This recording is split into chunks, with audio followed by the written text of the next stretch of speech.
दूसरा शुरू हो कि उसी को ऑन ऑफ कर दिया? दूसरा शुरू कर दिया। टिप वेरी बैक पर। अब देखिए दूसरा ऑन कर दिया ना। नाउ इट्स टाइम टू, अरे बाबा ये तो पकड़ लिया, कस के हो बेटा, ये तो पकड़ लिया। अब now it's time to nature, it's time to nature. Nature बोले तो बेटा आदित्य, प्रकृति। हाँ प्रकृति, प्रकृति नहीं प्रकृति, नेचर। नेचर बोले तो औकाद, नेचर बोले तो औकाद। औकाद। औकाद क्या है? नेचर की औकात किस पे डिपेंड करेगी?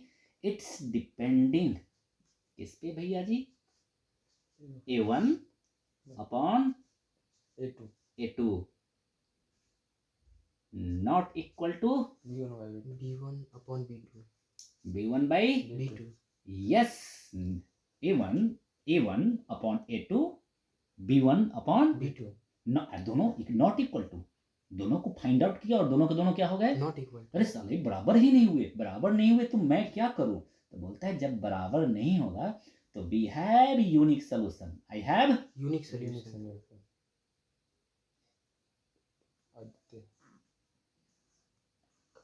Unique solution. इसकी हिंदी ठीक है, यूनिक सॉल्यूशन। बात अगर यहीं पे खत्म हो जाती तो बात कुछ और थी, बात यहाँ पे खत्म नहीं है। बोलता ऐसे नहीं है कि तू है तो तू है और तू है तो तू है। अगर बुक या क्वेश्चन ने तुझे बोला तो मैं तुझे बोलूंगा, और बुक क्वेश्चन ने अगर तुझे बोला तो मैं किसे बोल दूंगा? तुझे। क्योंकि बुक ने सिर्फ यही बोला या क्वेश्चन ने यही बोला कि this system of linear equation has unique solution, मैं इसे लेकर के काम करना शुरू करूंगा। नेक्स्ट लाइंस कैसे होंगे भैया ग्राफ पे? Lines are, lines are. अरे भैया लाइंस लिखा यानी कि दो दो लाइंस है तो आर ही लगाएंगे ना। हाँ। Grammatically lines are intersecting, inter अरे प्रतिच्छेदी मतलब घुसता है कि नहीं घुसता है, तो वही लेगा इंटर, अंदर आ जाओ, इंटरसेक्ट, इंटरसेक्ट सेक्ट। अगर लाइंस आर इंटरसेक्ट बोला तो मैं ये काम को लेके बोलूंगा।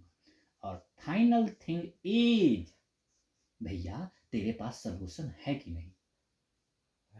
है तो जब सॉल्यूशन है तो उसी को बोलते हैं संगत। हाँ। लेकिन इंग्लिश में बोलते हैं कंसिस्टेंसी। कंसिस्टेंसी कहने का मतलब बच्चा लगातार तुम अगर अभ्यास कर रहे हो, तुम डेली 70 क्वेश्चन की प्रैक्टिस कर रहे हो, तभी बोर्ड पे 90% के अब सोचना, अगर नहीं कर रहे हो तो नहीं है। कंसिस्टेंसी उसी को बोलते हैं। हाँ भैया इसके पास है सॉल्यूशन का कंसिस्टेंसी। फिर से मैं बोलता हूं, अगर लेफ्ट बोला तो मैं राइट लेके काम करूंगा। इसी की वजह से तीन तीन बातें हैं। तुझे कौन सा चाहिए? सिक्का वाला नोट चाहिए कि 2 5 रुपीज वाला नोट चाहिए कि 10 रुपीज का? यही मतलब है इसका, मतलब तीनों का तीनों है। जो आंसर में चाहिए वही एक ही को देना है, तीनों बातों को नहीं देना। लाइंस के बारे में पूछता है, इसके बारे में तो लिख करके बोलता लाइंस इंटरसेक्टिंग। अगर बोलता कि कंसिस्टेंसी और इनकंसिस्टेंसी, तो ऐसा बात आया तो बोल देंगे consistency. Suppose that I have a example for the elaborating of this, I have a example. Yes, suppose that 5 plus, बेटा जी ये आ रहा है कि नहीं? हाँ सब आ रहा है। ठीक है, +2 is equal to 0 and x minus Y is equal to 0। मैंने कंपेयर किया यहाँ पे, first of all A1 by A2 क्या है? A1 x A1 5। मैं बताता हूँ क्या करता हूँ, बताते हैं। सुनो रे भैया वीडियो देखने वाले, मैं हूँ सबसे बड़ा कॉमेडियन, मैं हूँ सबसे बड़ा, मैं आंखों और कानों से काम लेता हूँ, माइंड से काम नहीं। अरे माइंड के लिए 5 नौकर, माइंड के 5 नौकर, आंख कान नाक जीभ और स्किन त्वचा। लेकिन हम सिर्फ 2 का काम लेते हैं, आंख और कान का।